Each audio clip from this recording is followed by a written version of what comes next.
Along with Hurricane Helene's storm surge came several feet of sand covering streets and filling thousands of homes along our coast. Yeah, that left a lot of people out there wondering what to do with the sand that came onto their property. And 10 Tampa Bay's Aduri Achumba live for us in Turtle Beach answering some of those questions. Hey, Aduri. Yeah, that question, what to do with all that sand, it's on everybody's lips. And you can see this site here. It is stunning to see several piles of sand here lining the streets, just sitting and waiting, like here on Blind Pass Road in Turtle Beach, just waiting for the crews to come and either move them out or do something with them.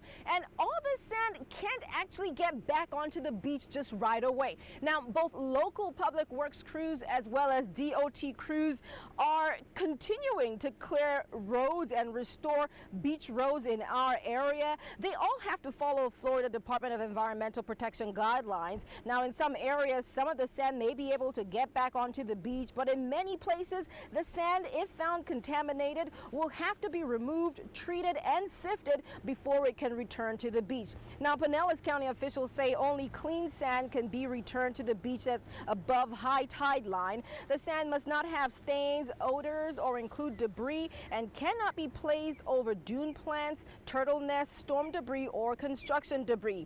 Now, of course, many homeowners are also dealing with all of that sand on their property, and some using shovels and wheelbarrows on their own to put the sand aside. Some of the sand destroyed the bottom floor of our clubhouse, just blew through glass doors. That sand is all mixed with glass and metal shards, and that's very dangerous. As landfills continue filling up with debris, local officials are still working out the details as to where homeowners who are unable to get professional service can take their sand to. They say to please not go dumping it right back onto the beach, especially if it has come into contact with floodwaters. Now, of course, you can do it on your own and pile it up on a curb in front of your house and call your local municipality office if you're not sure what to do or how you can determine whether it's contaminated sand. You can also reach out to the Florida Department of Environmental Protection for more information on what to do. Aduri, great information there about the sand that was brought on shore, but what about the sandbags, the unused sandbags? What should people do with those?